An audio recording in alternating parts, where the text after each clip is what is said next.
కానియకుండా మధ్యలో పాలెగాళ్ళను పెట్టుకుని ఈ పాలెగాళ్లతోటి ఎక్కడికక్కడ ఎప్పుడు కూడా పరిపాలించి నిండా ముంచేసింది ముందుగా ఎవరిని? సొంత పార్టీ కార్యకర్తల్ని, సొంత పార్టీ సెకండ్ గ్రేడ్ లీడర్షిప్ ఎవరైతే ఉన్నారో వీళ్ళందరినీ ఒక నమ్మకంతో నిండా ముంచేశాడు. ఇప్పుడు జగన్మోహన్ రెడ్డి తెలుగుదేశం పార్టీకో లేకపోతే ప్రభుత్వానికో లేకపోతే ప్రజలకో భయపడట్లేదండి.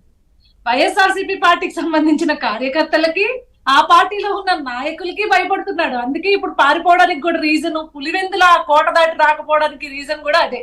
ఇక ఇతర ఏ ప్రాంతానికి వెళ్ళినా నా ముఖాన ప్యాడ్ నీళ్ళు కొడతారు ఇప్పుడు నాయకులందరూ కూడా ప్రశ్నిస్తారు. అదే కదండి చెప్పేది.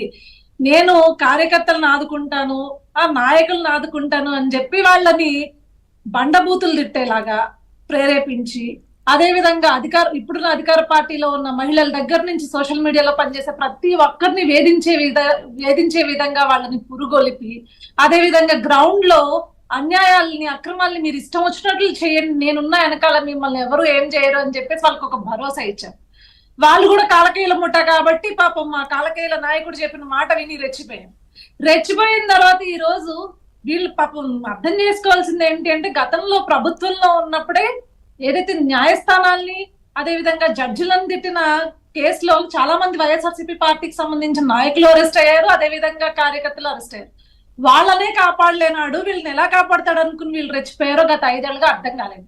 ఇప్పుడు ఈ రెచ్చిపోయిన పాపానికి ఏదైతే ఉండిందో దాన్ని ఏదైతే ఇప్పుడు ప్రభుత్వం చర్యలు తీసుకుంటూ ఉంటుంది, ఎవరు ఎక్కడ ఏ తప్పులు చేశారో ఆ తప్పులకు చర్యలు తీసుకుంటూ ఉంటుంటే, కనీసం జగన్మోహన్ రెడ్డి వచ్చి మన వెనకాల నుంచున్న పరిస్థితి లేదు, మన వెనకాల ఉన్న పాపాన పోలేదు.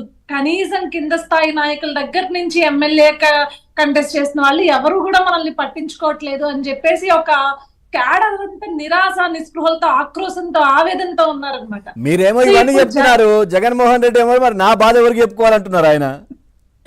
అదే ఇప్పుడు జగన్మోహన్ రెడ్డిని ముందుగా తన్నేది ఎవరు అంటే సొంత క్యాడర్. సో అందుకనే తన యొక్క పులివెందుల ప్రెమిసెస్ దాటి కానీ లేకపోతే ఎక్కడికి వెళ్ళిన, ఇప్పుడు మనం నెల్లూరు వెళ్ళారు, ఎంత పకడ్బందీగా వెళ్ళాడంటే ఒక ఎమ్మెల్యే వెళ్ళినట్టు వెళ్ళాడా. మీకు ఇంకో విషయం చూశారు కదా, తాడేపల్లి ప్యాలెస్ చుట్టూ కట్టుకున్నటువంటి ఫెన్సింగ్ ఖర్చు 10 కోట్ల రూపాయలు, ప్రజాధనం 10 కోట్లు. ఎగ్జాక్ట్లీ హూ ఇస్ జగన్ అండి అసలు?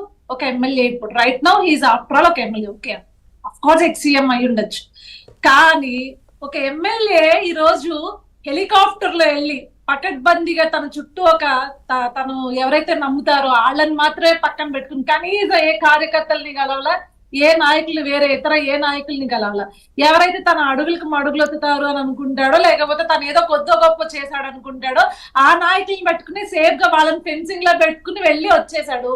అది కూడా వితిన్ ఒక 1 hour లో మొత్తం కంప్లీట్ చేసుకున్నాడు. అంటే ఎక్కడ బయట ఉండడానికి భయపడుతున్నాడు. పెద్దయిన సత్యమూర్తి గారు చెప్పినట్లు భయస్థుడు ఫస్ట్ జగన్మోహన్ రెడ్డి, అందరికన్నా పిరికోడు. ఇప్పుడు ఈ రోజు తను సొంత కోట తాడేపల్లి ప్యాలెస్ లో కూడా ఉండడానికి భయపడి ఎలక్షన్ అయిన మర్నాడే మొత్తం ప్యాకప్ చేశారు. నాకు డౌట్ అండి, మీరు అప్పట్లో మీరు గుర్తుంటే పవన్ గారు మనం ఇదే డిబేట్ లో చర్చించుకున్నాం. ఏదైతే తాడేపల్లి కోట నుంచి రోజుకొక వ్యాన్ వెళ్తుంది, రోజుకొక లారీలు వెళ్తున్నాయి, వేరే గేట్ నుంచి వెళ్తున్నాయి అంటే జగన్మోహన్ రెడ్డి ముందే ఓడిపోతానని తెలిసి యలహంక ప్యాలెస్ కి ముందే షిఫ్ట్ చేసేసుకున్నాడేమో, ఆ రోజు షిఫ్ట్ చేసుకున్నాడేమో. కాకపోతే పాపం సొంత క్యాడర్కి ఎవరికి చెప్పుకోలేదు. ఎలక్షన్ ముందే మొత్తం తటాబుట్టా సర్దేశాడని నాకైతే గట్టిగా నమ్మకం అండి. అదే విధంగా మనం చూసుకున్నట్లయితే అతను హైదరాబాద్ లో ఉండడానికి, లోటస్ పాండ్ లో ఉండడానికి కూడా ధైర్యం చేయట్లా. సో